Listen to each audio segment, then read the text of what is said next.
자, 하나님 말씀 베드로전서 5장 1절에서 6절을 봉독해 주시기 바랍니다. 너희 중 장로들에게 권하노니 나는 함께 장로된 자요 그리스도의 고난의 증인이요 나타날 영광에 참여할 자니라. 너희 중에 있는 하나님의 양 무리를 취되 억지로 하지 말고 하나님의 뜻을 따라 자원함으로 하며 더러운 이득을 위하여 하지 말고 기꺼이 하며 맡은 자들에게 주장하는 자세를 하지 말고 양 무리의 본이 되라. 그리하면 목자장이 나타나실 때에 시들지 아니하는 영광의 관을 얻으리라. 젊은 자들아 이와 같이 장로들에게 순종하고 다 서로 겸손으로 허리를 동이라. 하나님은 교만한 자를 대적하시되 겸손한 자들에게는 은혜를 주시느니라. 그러므로 하나님의 능하신 손 아래에서 겸손하라. 때가 되면 너희를 높이시리라. 아멘. 자, 오늘은 고난을 이기는 교회입니다. 고난을 이기는 교회. 베드로전서는 역사상 가장 극심한 고난의 때에 기록했다고 그랬습니다. 그렇지만 고난과 위기를 극복할 수 있는 가장 효과적인 방법이 바로 주님의 말씀이라는 것을 이게 결론. 그 고난과 위기를 극복할 수 있는 가장 효과적인 방법은 말씀이라는 거. 말씀 속에 다 나와 있어요. 힘들고 어렵냐 기도해라. 어떤 위기가 있느냐 기도해라. 지금 어떻게 살아야 됩니까? 기도해라. 이렇게 하나님 말씀 속에 다 들어있다는 거예요. 그래서 이 당시 성도들이 이길 수 있는 힘이었습니다. 오늘 우리에게도 똑같은 말씀이라는 거예요. 모든 문제 해답은 성경에 있다는 것. 성경대로 살면 모든 문제가 해결된다는 것. 바로 이런 관점에서 우리는 지금까지 베드로전서를 살펴봤는데, 그래서 베드로전서를 교회와 신자의 고난 극복 매뉴얼이라고 이렇게 생각하면 될 것 같습니다. 매뉴얼이란 어떤 집단이나 개인의 업무 지침서, 행동 지침서 혹은 사용 설명서가 매뉴얼입니다. 따라서 베드로전서가 고난 시대를 살아가는 교회와 성도의 매뉴얼이다. 이렇게 생각하면 돼요. 그러니까 고난 가운데서 여러분 살아가고 있잖아요. 고난 가운데서도 교회와 성도의 삶의 기준 또는 행동 지침서라는 거예요. 성경은. 자, 그러면 지금까지 살펴본 그 지침들은 어떠했는가? 먼저 성도는 나는 누구인가? 나는 이제 다른 말로 성도라고 할 수가 있어요. 나는 성도다. 자, 성도는 어떤 사람인가? 성부에 하나님 미리 아셨고 또 예수 그리스도의 보혈로 하나님 믿게 되면 예수 그리스도의 보혈로 깨끗하게 되었고 성령의 거룩하게 하심을 입은 사람으로서 천국에서 이 땅에 보냄을 받는 사람 믿습니까? 믿습니까? 그러니까 천국에서 이 땅에 보냄을 받은 사람이라는 거예요. 이 땅에서 하나님과 그 다스리심을 알려주는 하나님의 대리자예요. 예배 드릴 땐 정신 바짝 차리고 딴짓하지 말고 예배 잘 드려요. 그래서 아무리 고난이 극심한 가운데 있다 할지라도 거룩해야 되고 성도끼리는 더 하나가 돼야 될까. 지금 너무 극한 고난이 있는데 내가 이 고난을 어떻게 이기지? 막 다른 방법을 다 사용하더라고요. 성도들 대부분이. 가정들마다 그런 걸 보면 참 안타까워요. 극심한 고난, 어려움이 있으면 와서 기도를 해야지. 기도를 하고 하나님 어떻게 이것을 이겨나가야 될 것인가 이겨야 되는데 막 다른 방법으로 그것을 이기려고 하는데 더 점점 미궁 속으로 빠져들어가는 안타까운 일이 아닐 수가 없어요. 어떻든 우리는 어떤 극심한 고난이 있다 할지라도 거룩해야 되고 성도로서 더 하나가 돼야 된다는 거 잊지 마시기 바랍니다. 거룩해야 되고 성도들은 더 하나가 되고 서로 시기 질투하지 말고 하나가 되라는 거.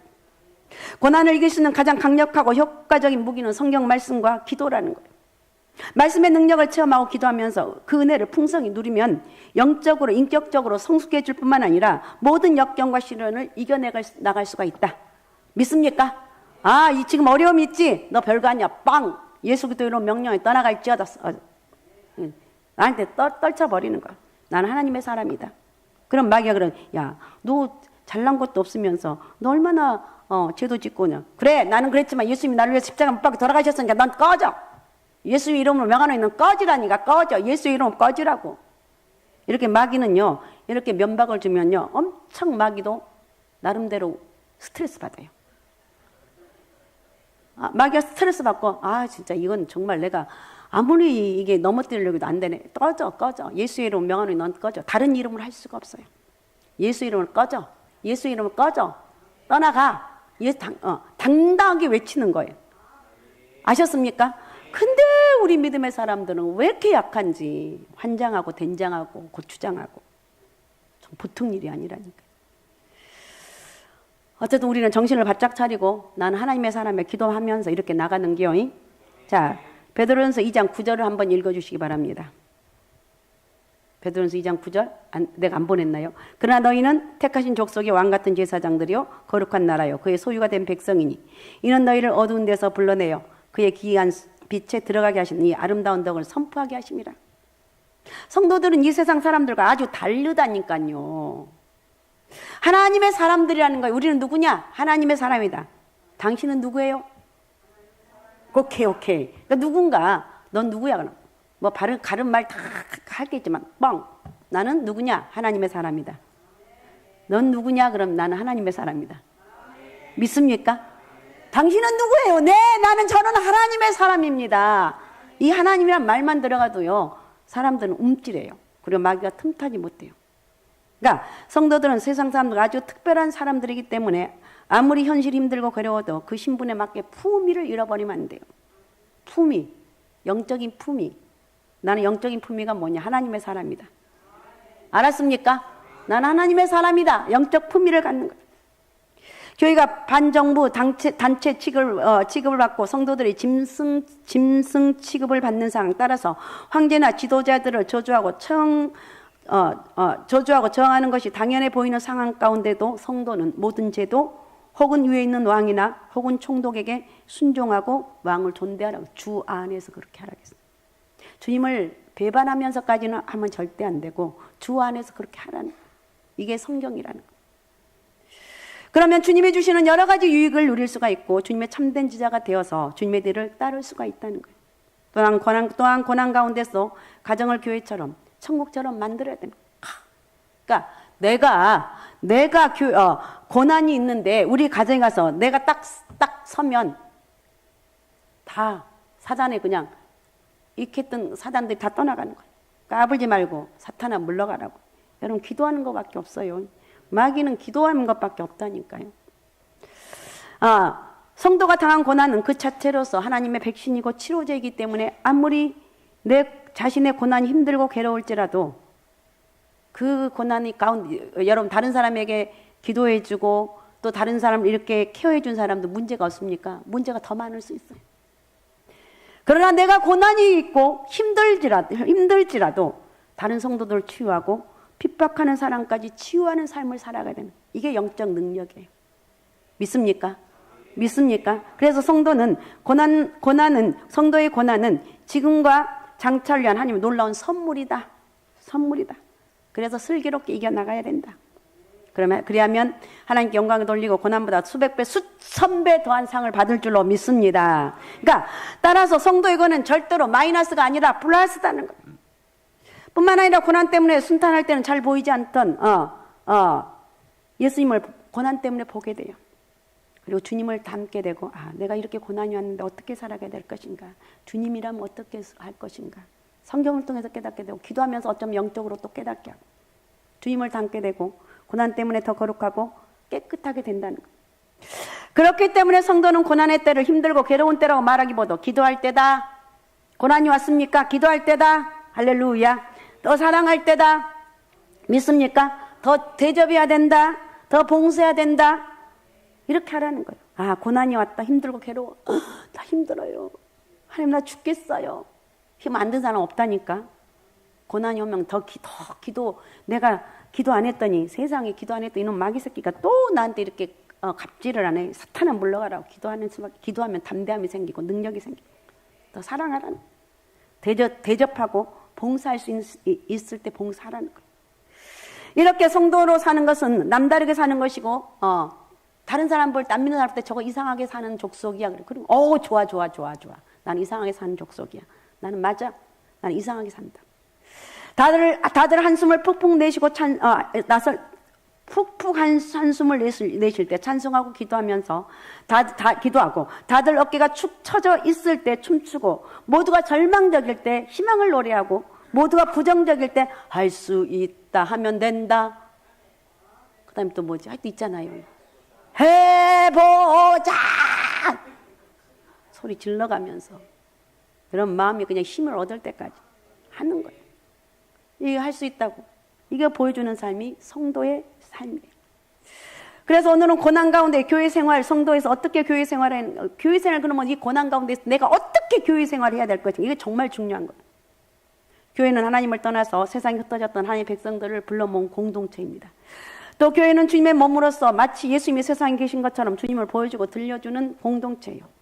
그리고 교회는 하나님의 번석, 하나님의 가족이라는 거예요.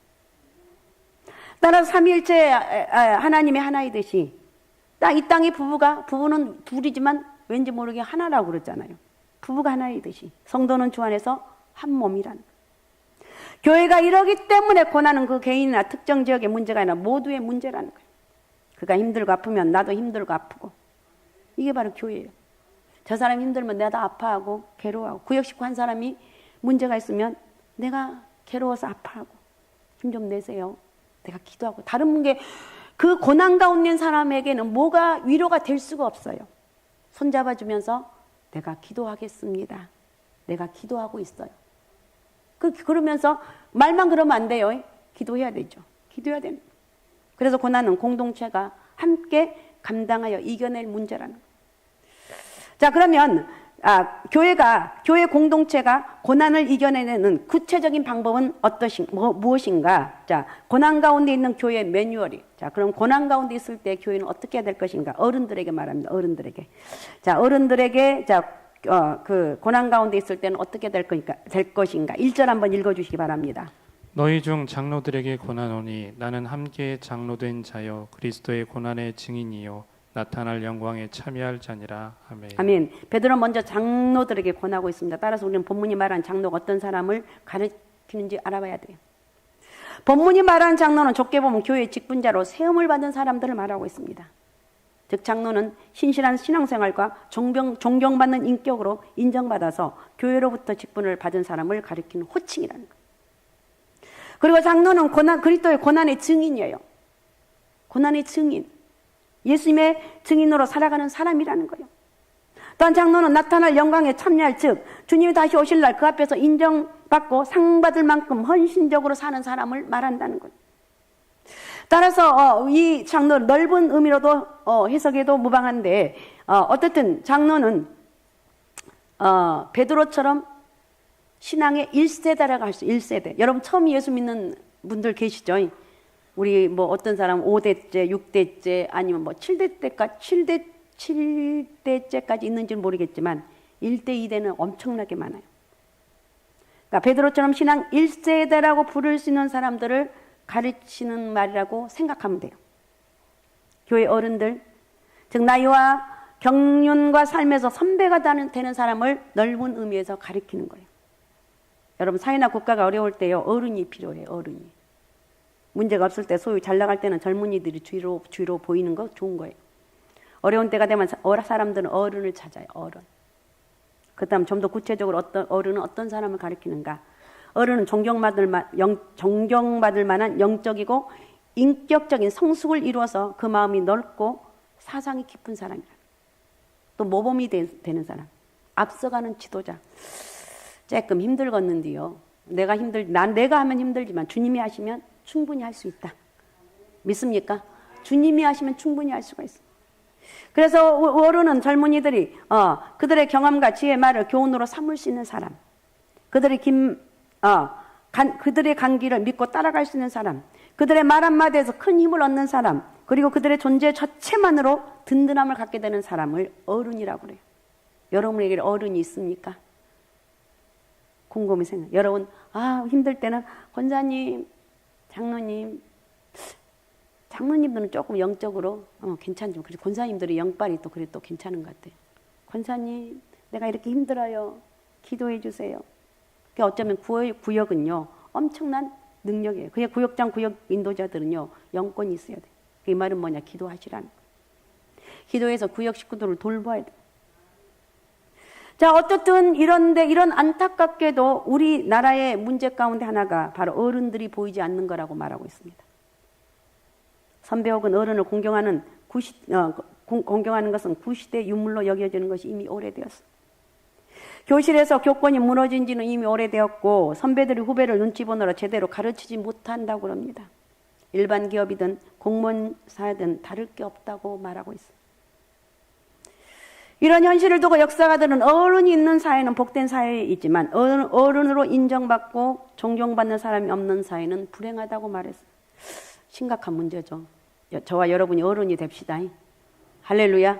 어른이 기도 많이 하셔서 나이가 많고 적고를 떠나서 영적으로 어른이 되어서 나라를 위해서 기도하고 또 여러분 구역을 위해서 기도하고 여러분 주변 사람을 위해서 기도할 때 누구든지 와서 물어보면 문제를 해결해 줄 수 있는 영적 카리스마가 여러분에게 임하시기 바랍니다.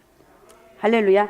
자, 그러면 오늘 본문에 말하는 어른은 어떤 사람입니까? 2절 3절을 읽어주시기 바랍니다. 2절 3절. 너희 중에 있는 하나님의 양 무리를 치되 억지로 하지 말고 하나님의 뜻을 따라 자원함으로 하며 더러운 이득을 위하여 하지 말고 기꺼이 하며 맡은 자들에게 주장하는 자세를 취하지 말고 곧 양의 무리의 본이 되라. 아멘. 2절 3절에서 베드로는 하라는 말과 하지 말라는 것을 적절하게 섞여서 사용합니다. 너희 중에 있는 양무리를 치되 억지로 하지 말아라. 양무리를 치는데 억지로 하지 말아라. 하나님의 뜻을 따라 자원함으로 해라. 하지 말고 하라. 그 다음에 더러운 이익을 취하여 하지 말고 기꺼이 해라. 맡은 자들에게 주장하는 자세를 하지 말고 양무리의 본이 되라. 즉 어른이란 적극적으로 해야 될 것 세 가지, 하지 말아야 될 세 가지를 갖춘 사람이라고 말할 수가 있어요.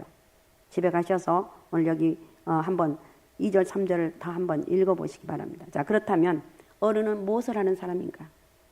교회에서 어른의 기본 사명은 하나님의 양무리를 치는 사람. 그러니까 어려운 사람이 있으면 그 사람들을 케어할 수 있는 영적 능력이 있어야 돼. 그러세요. 모든 문제 해결점은 기도하라고 리더를 해야 돼. 우리는 다 똑같아요. 저는 내가 보니까 할 수 있는 것은 기도를 해야 될 것 같습니다. 기도하십시오. 이거 말하기 쉬워요, 어려워요?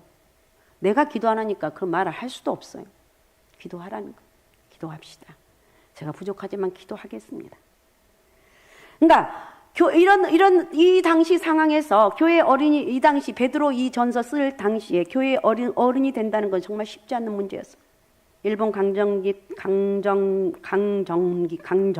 때 이 말이 참 보통 일이 아니라 만주와 상해, 하얼빈 등에서 독립군을 모았는데 피 끓는 젊은이들이 독립군에 지원하며 그들에게 세 가지를 물었다고 그러면 세 가지.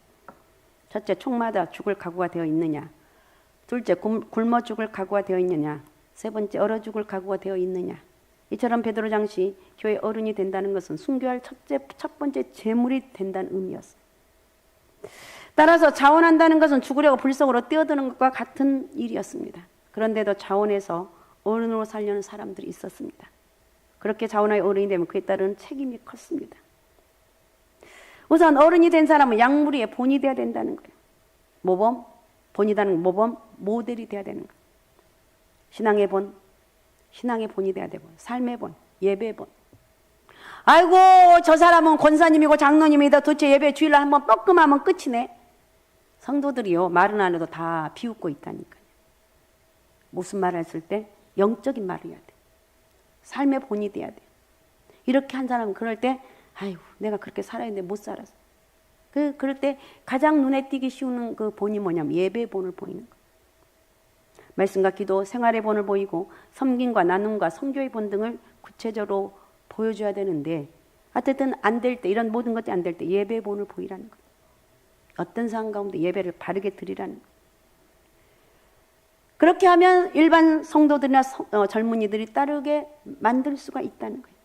그러기 위해서 교회 어른은 자신의 문제나 자신의 신앙만 매달려서는 안 돼. 거기서 더 나가야 돼. 같이 예배하는 다른 성도들 돌봐야 된다는 거예요. 아이고, 지난주에 못 뵀는데 무슨 일이 있으세요? 교회는, 목사는 여러분 한계가 있어. 사람 다 할 수가 없으니까 여러분 구역에서, 아니면 여러분 기관에서 별일 없으셨어요? 어디 아프셨어요? 이렇게 이 말 한마디라도요, 엄청난 말이 능력이 되는 거예요. 그래서 주님의 교회에서 어른은 성도들의 영혼을 먼저 생각하고 또 그들 위해서 기도하고 나가서 그들 영적으로 육적으로 먹이는 사람이라는 거예요.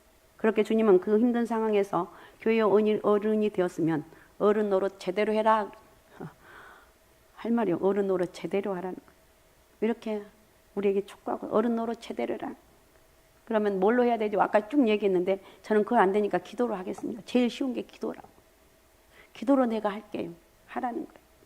기도하면서 구역을 위해서 기도하고 우리 권사님 한 분은 어떤 분은 나는 우리 구역 식구 기도할 때마다 구역 식구밖에 기도 안 돼요. 다른 건 눈에 안 들어요. 우리 구역 식구 누구. 그래서 여러분 기도하는 구역장 구역 인도자 만나는 게 구역에서는 최고의 복이에요. 믿습니까? 정말 그래서 기도하는 구역장을 만나게 달라고 기도하는 거. 또 교회 어른 다음의 것을 하지 않는데 첫째 무엇이든 억지로 하지 않아요. 억지 노릇 어른 노릇 하려 하지 억지 어른 노릇 하려 들지 말라. 믿습니까? 억지로 하지 말라는. 두 번째는 어떤 이익을 위해서 혹은 이기적인 목적을 갖고 교회와 성도를 섬겨서는 안 되고, 섬김은 이익이 도구가 아니라 헌신과 희생의 통로예요. 여러분 마귀는요 기가 막히게 자라요. 저가 별거 아니라 그러면 계속 좋아요. 계속 좋아요. 누군가 여러분을 쪼을 때는 거기 스트레스 받지 말아요. 아, 내가 기도가 부족하구나. 나를 도대체 왜 저렇게 찌는데, 왜 저 사람 나만 보면 그런데 그렇게 할 필요가 없어요. 내가 기도하는 거예요. 몸부림며 기도하는 거예요. 하나님, 내가 이렇게 못나서 저 사단이 나를 너무 잘 알아보고 이게 하는데 내가 거기에 넘어가지 않게 하옵소서. 내가 기도의 능력을 달라. 믿습니까? 이 기도해야 된다니까요. 세 번째로 성도들이나 젊은이들에게 주장하는 자세가 안 되는, 먼저 나서서 먼저 일하고 먼저 섬기는 사람이 어른이라는 것. 또 자신이 주인인 것처럼 하지 말라는 것고, 더 나아가서 진짜 주인, 진짜 어른은 주님뿐임을 잊지 말라는 거예요. 내 진정한 주인은 오직 예수밖에 없다. 믿습니까? 오직 예수밖에 없다는 거예요. 자, 이렇게 어른으로 살면 어떻게 되는가? 4절 한번 읽어주시면 4절. 그리하면 목자장이 나타나실 때에 시들지 아니하는 영광의 관을 얻으리라. 아멘. 목자장이란 말은 신약 성경에서 여기에 딱 단 한 번 나오는 것인데 예수님을 가리키는 것. 베드로를 포함한 모든 장로들과 직분자들과 어른들은 예수님의 대리자예요. 그래서 주님은 자신을 대신하여 교회 어른으로 산 사람들에게 상을 주신다. 그가 주실 상은 시들지 아니하는 영광의 상이에요. 마치 고대 올림픽의 메달리스트들이 월계수 관을 쓰는 것처럼 영원히 변하지 않고 아름답고 그 빛을 빛나는 멸루관을 쓰게 된다. 반짝반짝. 여러분 천국에 가면 멸루관이 다 여러분을 쓰고 있는데 그때 좀 반짝 빛나는 그런 멸루관을 쓰십시다. 네, 그렇게 쓰시란.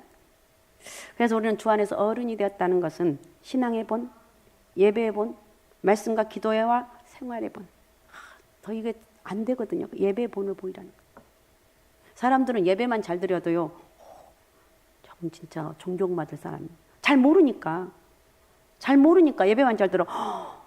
우리 장로님 짱이야. 우리 장로님 짱이야. 우리 권사님 짱이야. 저렇게 예배를 겸손하게 드리는 모습을 보니까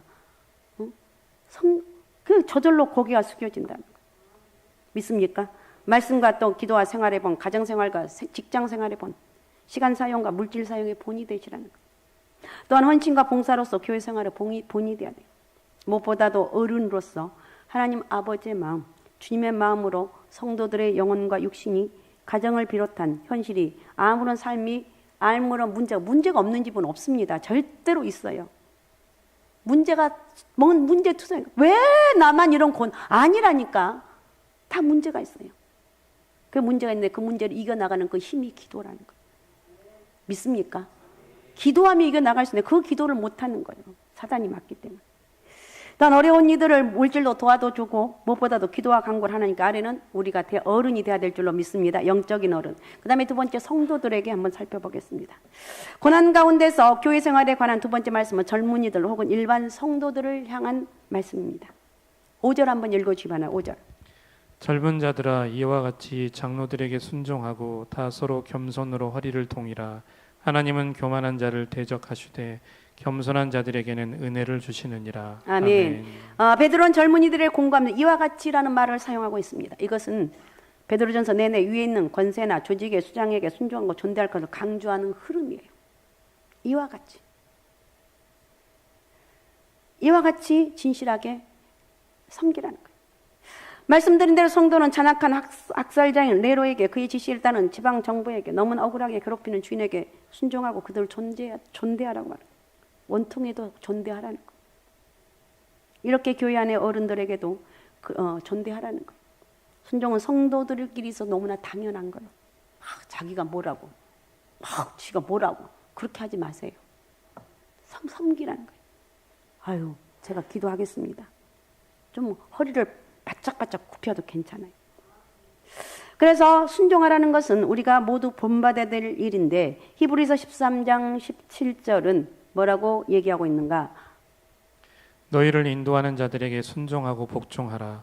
그들은 너희 영혼을 위하여 경성하기를 자신들이 청산할 자인 것 같이 하느니라. 그들로 하여금 즐거움으로 이것을 하게 하고 근심으로 하게 하지 말라. 그렇지 않으면 너희에게 유익이 없느니라. 아멘. 젊은이들은 대체적으로 인생의 고난을 많이 겪지 못했기 때문에 고난을 당하면 마음이 평안하지 못해요. 또 상황과 문제를 풀어갈 지혜가 부족해요. 그럴 때 인생을 먼저 산 선배, 신앙이 앞선 어른들에게 순종할 필요가 있어요. 그럼 순종이란 무엇인가? 순종이란 무엇인가? 순종이 무엇인가 한번 여러분 생각해 보시기 바라요. 순종, 그러니까 결론은 순종이에요. 성경 번역 선교의 어느 선교사가 남미의 어떤 원주민 종족 마을에서 사역을 하고 있었는데 성경을 번역하다 보니까 그들의 언어 가운데 순종이란 단어가 없어서 어떻게 번역할 것인가 고민을 하게 되었습니다. 그러던 어느 날 그 마을의 어떤 아버지가 아들에게 심부름을 시키는 장면을 보게 되었습니다. 아버지는 아들에게 그 일은 꼭 해야 된다. 내 모든 마음으로. 말을 계속 반복하고 있어요. 심부름을 떠나는 아들 뒤에서 또 아버지는 말합니다. 내 마음을 나누지 말아라. 이 장면을 본 선교사는 순종이라는 단어를 마음을 나누지 않고 모든 마음으로 따라가는 것이라고 이렇게 길게 번역했다고 합니다. 성도가 주님께 그러하듯이 교회 안의 어른들에게도 그리하라는 거예요. 교회 안에 뒤틀리면 안 돼요. 어른들에게 잘하라는 거예요. 목사님에게도 잘하고 장로님들에게 잘하고 연세 드신 권사님들에게도 잘하고 여러분 잘하라 하면서 돈을 들여 이게 아니라 겸손하게 허리를 좀 굽히라는 고맙습니다. 기도해 주셔서 감사합니다. 그러면 기도 안 했던 것도 기도해야 되겠네 이렇게 기도하는 거예요. 그런데 이런 말 있죠. 아이고 나이만 어른이지 한 게 뭐 있다고. 누가 자기를 어른으로 세웠대? 이것이 교회 밖의 언어가 돼야 돼요. 성도는 교회 인생의 선배, 신앙의 선배를 어른으로 모시고 순종해야 돼요. 그렇게 하는 것이 고난을 이기고 교회를 복되게 하는 것이다. 두 번째로 성도들과 젊은이들은 서로 겸손하게 허리를 동이라는 거예요. 허리를 동인다는 말은 허리를 이렇게 묶는 거잖아요. 이것들은 노예들이 주인을 시종들기 위해서 앞치마를 두르는 것을 가리키는 말인데 예수님께서 수건으로 허리를 두르시고 제자들을 발을 씻기신 것을 상기시키는 표현입니다. 따라 서로 겸손으로 허리를 동이라는 말은 주님처럼 겸손이라는 옷을 입으라는 거예요. 겸손하게 되면 순종할 수밖에 없어요. 무엇이든 어른 앞에서 겸손해야 돼요. 어느 숲속에서 전나무가 가시덤불과 말싸움을 벌이고 있었습니다. 아유, 내 꼴 좀 봐라. 너 어쩜 그렇게 못생겼니? 세상에 너처럼 오종종하고 못생긴 나무는 없을 거야. 그렇게 전나무는 으스대면서 최대한 자신의 허리와 목을 나 괜찮지? 이러면서 이 곱고 미끈한 허리 감히 누가 나와 비교할 수 있을까? 그런데 바로 그때 번뜩이는 도끼날이 잣나무 다리를 쫙 잘라버렸어요. 여러분 이렇게 우리는 아무리 내가 잘났어도 혹시 여러분 잘났습니까? 잘난 분 있을 거예요. 내색하지 말고 내가 잘났다고 생각하면 겸손하고 또 겸손하고 또 겸손하고. 잠언 16장 18절은 이렇게 말하고 있는데 교만은 패망의 선봉이요 거만한 마음은 넘어짐의 앞잡이니라. 예. 아멘. 교만은 패망의 선봉이요 거만한 마음은 넘어짐의 앞잡이라고 했어요. 하나님은 이렇게 교만한 자를 물리쳐요. 근데 여러분은 어떤지? 여러분 교만한 사람들이 겸손한 사람인지 내가 얼마나 교만한지를 알고 싶거든. 여러분 스스로 자기가 교만을 판단하는 이 잣대입니다. 다른 사람이 나를 대수롭지 않게 대할 때, 나를 알아주지 않을 때, 쓸데없이 간섭할 때, 누군가 내 앞에 자랑할 때 그것이 좋은지 싫은지를 자문해. 아유 저건 또 시작이네. 아유 또 자랑하기 시작하네. 왜 보통 그러잖아요. 그럴 것도 내가 겸손한 것이 아니다. 또 교만은 근본적으로 경쟁심이 기본이에요. 내가 쟤보다 못한 게 뭐 있는데. 내가 쟤보다 못한 게 뭐냐고. 이러면서 이 경쟁심이 시작이 됩니다. 교만은 이렇게 시작돼요. 어떤 자리나 어떤 자리나 뭐 어디에서 괜히 누군가가 의식이 된다든지, 또 어떤 대화나 또 모임에서 자신이 주도해야 된다든지, 반대로 다른 사람이 주도하는 것을 그냥 보아 넘기기가 어렵다. 저러는 거야. 이런 거. 또 자기 의견이 반영되지 않으면 견딜 수 없다든지 하는, 이것이 바로 교만이라는 거야. 다 교만은 우리 속에 있는 거예요. 그걸 깨뜨리는 거예요. 기도하면서 깨뜨리고, 말씀 가운데 깨뜨리고, 예배 드리면서 깨뜨리고, 그렇게 해야만이 하나님이 쓰시는 사람이 된다. 반대로 겸손한 사람, 모든 것이 하나님 은혜로 된 것을 인정하는 사람, 자신이 부족하다는 것을 인정하는 사람, 그리고 다른 사람이 자신보다 낫다고 여기는 사람이, 너는 나보다 훨씬 더 나아. 그래서 하나님은 그렇게 겸손한 사람들을 찾고 복 주시는 분이라는 거예요. 시편 75편 6절 7절은 이렇게 말하고 있습니다. 무릇 높이는 일이 동쪽에서나 서쪽에서 말미암지 아니하며 남쪽에서도 말미암지 아니하고 오직 재판장이신 하나님이 이를 낮추시고 저를 높이시느니라. 아멘, 아멘. 예. 높이는 일은 동쪽에서 서쪽에서 아니하고 남쪽에서 아무것도 아니에요. 오직 재판장이신 하나님이 높여주면 높아지는 것이고, 낮추게 되면 낮추게 되는 거예요. 하나님이 세우시면 세워질 것이고, 하나님이 무너뜨리면 무너질 것이고, 하나님이 높이시면 높아질 것이고, 하나님 낮추시면 낮춰질 수밖에 없는 것이 인생이다.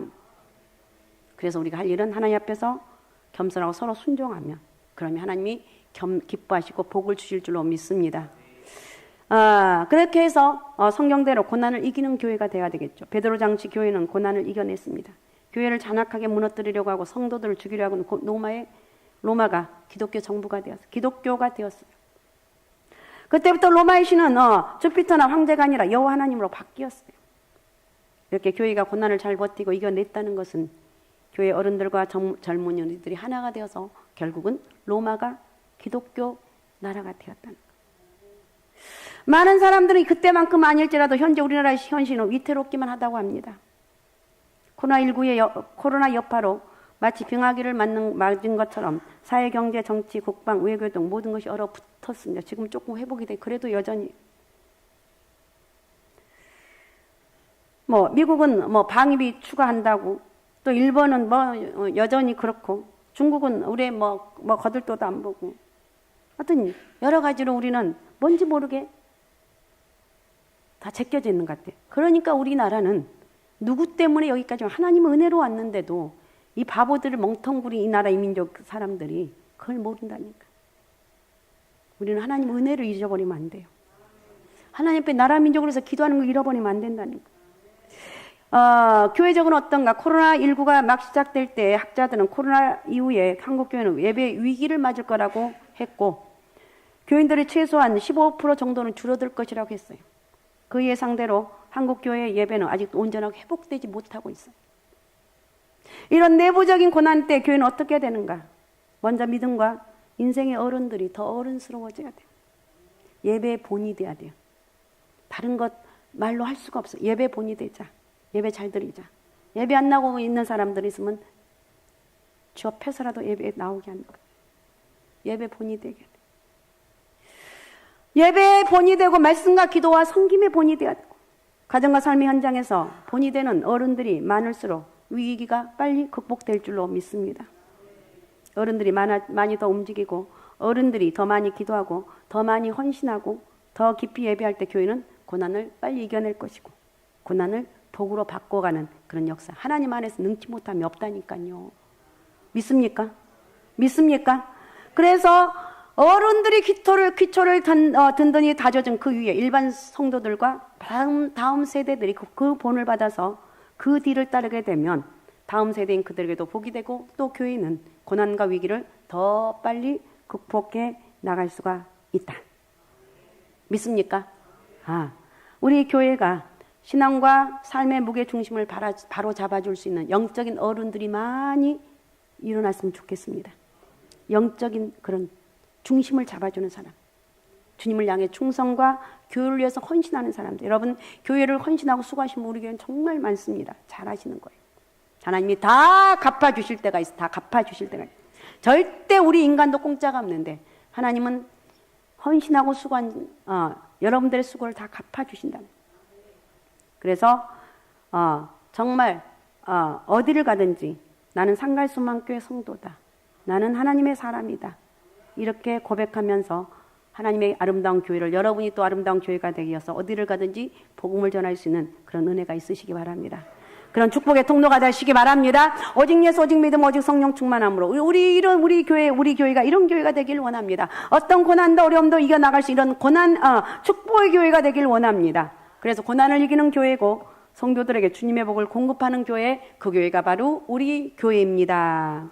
이렇게 고백하면서 여러분 멋있는 영적인 하나님의 사람들 되시기 바랍니다. 그런 축복의 은혜가 있으시기 바랍니다. 자.